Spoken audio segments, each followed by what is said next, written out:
guys, I just wanted to talk real quick about The Titan's Curse by Rick Riordan. This is the third in the Percy Jackson and the Olympians series. I have already reviewed the first and second, so now let's talk about the third one.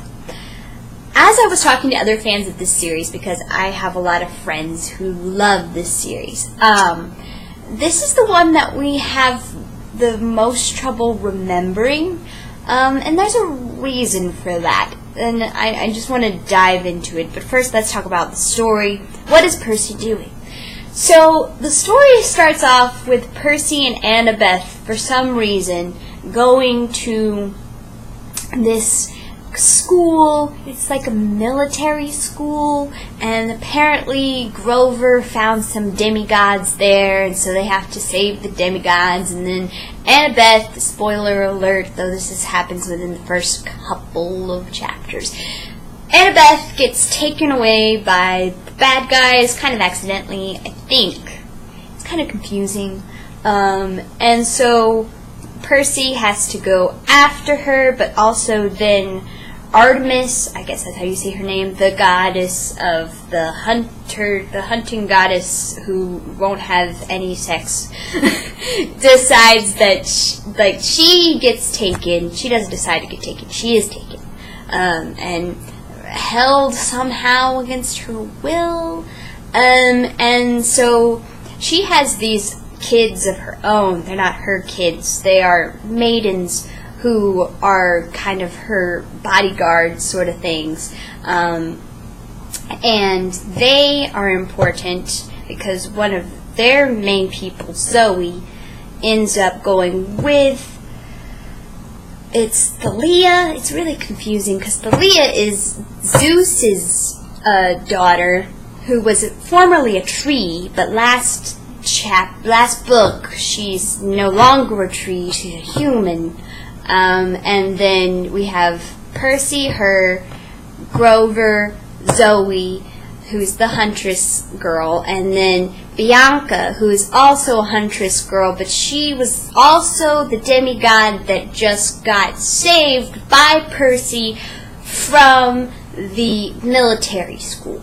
So, all that to say, there's a lot of new characters, a lot of things kind of just thrown at you. The weird thing is, I looked down, and I was reading along, and I looked down at the bottom of the page, and it was over 100 pages in, and the quest hadn't even started yet.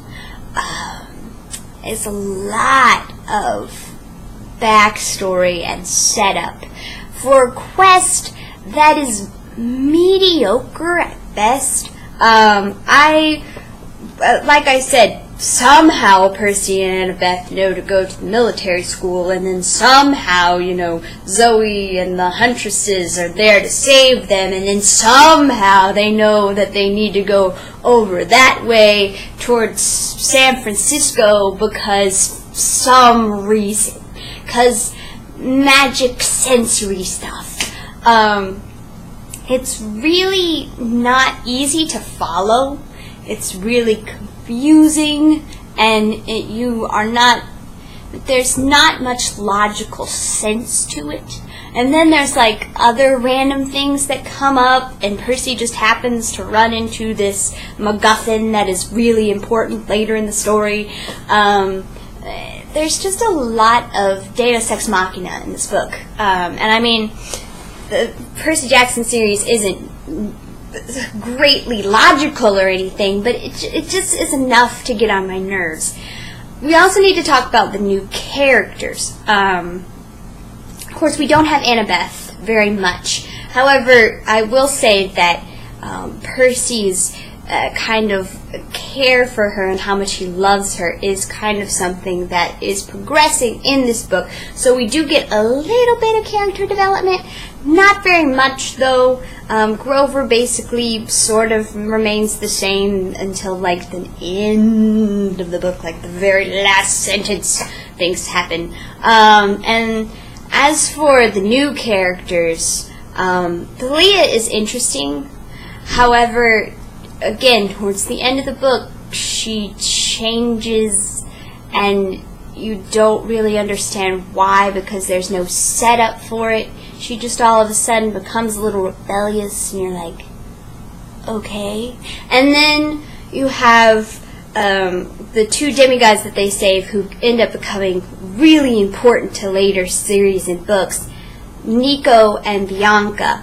Bianca, I remember really liking her my first read-through. This read-through, her story, her character arc makes zero sense. How does she comes to terms with being a demigod in literally like 5 minutes. And it just gets on your nerves. And then she, later on in the book, another thing that got on my nerves about her, she and Percy literally have one conversation. It's right before something really important happens. And they literally have one conversation where she's like, I think you're a great guy. And they've known each other for a week, and she hasn't even really been around. She's been with the Huntresses. And the other weird thing is that Zoe, the leader of the Huntresses, I don't know how to say that word, the leader of the Hunters decides that she is gonna like adopt Bianca, and like they become right hand, like Bianca is her right hand person again within 5 minutes. They have no chance to make a relationship with this character, and any relationships that are present are just slapdash together. It's stupid. And that's really sad, because Bianca ends up being the emotional part of this book, and because of that, the emotional part of the book falls flat on its face and just dies. There are some more emotional parts later at the very end, but it's still. And then Zoe herself. Zoe's an interesting character. Zoe's fine. We'll be fine with Zoe. It's all good with Zoe. Something that I appreciate, and this is a little bit of a spoiler warning. I appreciate, especially in comparison to the second series that Rick Riordan made out of the Percy Jackson, the Spawn spin-off series called Heroes of Olympus. He is not afraid in this series to kill people. So be prepared for that. I feel that they could have been a little more impactful in this book, but then again, this is only the third. And he's kind of trying to raise the stakes with this book a little bit. That's something I appreciate. There are some really good scenes, really humorous ones. One of my friend's very favorite humorous scenes is at the Hoover Dam. You just gotta read that. It's still a good book. It's still worth, of course, reading if you're going to get through to the next couple books in the series, which are significantly better, if I remember correctly. This one is just a little bit haphazard and less well thought out. So yeah, that is my review of The Titan's Curse. Next time I see you, I will be reviewing Pilgrim's Progress. Little Pilgrim's Progress. That'll be an interesting one. I've already started reading it, and yeah, you'll just have to see. I'll talk to you guys later. Bye!